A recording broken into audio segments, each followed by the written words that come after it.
Il y a quelqu'un qui a dit que le logiciel est en train de manger le monde. Et bon, ce quelqu'un s'avère être la personne qui a fait le premier browser, qui est un investisseur assez important maintenant. Et euh, en fait, cette phrase-là, elle est assez emblématique d'un problème.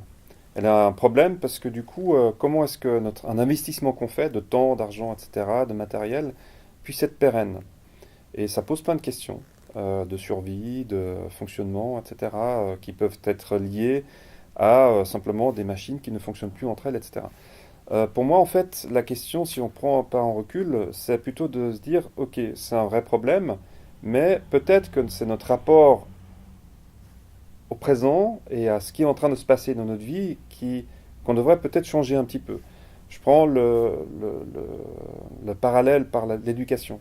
Comment on a notre rapport à la formation, à l'éducation.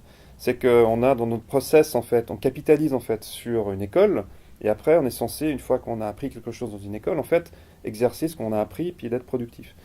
Et en fait, de se dire, ce modèle-là, on voit bien qu'il ne fonctionne plus, en fait. Les métiers ont explosé, ça s'est horizontalisé, on fait des process beaucoup plus courts.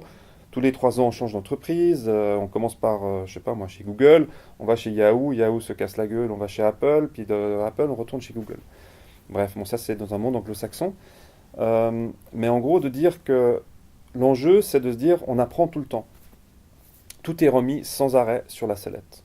Alors c'est clair que si on se dit comme, je sais pas moi, un spéculateur immobilier en fait, qu'on veut se dire, on veut avoir une rente par rapport au fait de posséder quelque chose, on est un peu mal barré là. Donc se dire, on va plutôt spéculer sur le fait d'apprendre, de prendre des risques, de se casser la gueule, d'apprendre par ce cassage de gueule et après de rebondir. Et même chose avec le logiciel et le fait de prendre des risques, de mettre à jour des choses. On va perdre des choses, ça c'est clair, mais on va gagner d'autres. Donc après, la question, c'est toujours se poser la question sur, pas sur ce qu'on va gagner ou perdre dans l'absolu, mais ce dont on a vraiment besoin par rapport aux objectifs qu'on a. Et peut-être que la solution, elle n'est pas dans du hardware, dans un appareil photo ou dans un disque dur, mais elle est peut-être dans un service. Donc c'est là que se situe, j'ai l'impression, l'enjeu. C'est pas tellement sur ce shift entre le fait d'être du capex à l'opex, enfin sur le fait de pouvoir capitaliser sur des investissements en matériel, ou alors d'être dans des flux financiers sur l'opérationnel.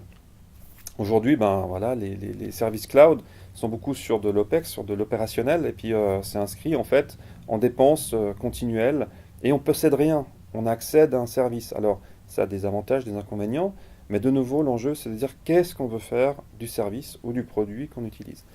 Donc à partir du moment où cette question elle-même, elle est difficile à résoudre, parce que à un moment donné, on a un besoin, mais ce besoin, il évolue.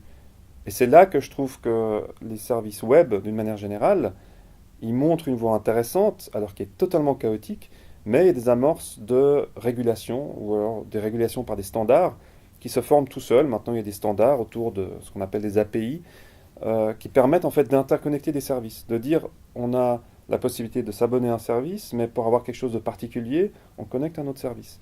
Et c'est ce montage-là de services que je trouve intéressant personnellement, mais qui pose plein de problèmes sans arrêt parce qu'il y a des services qui meurent.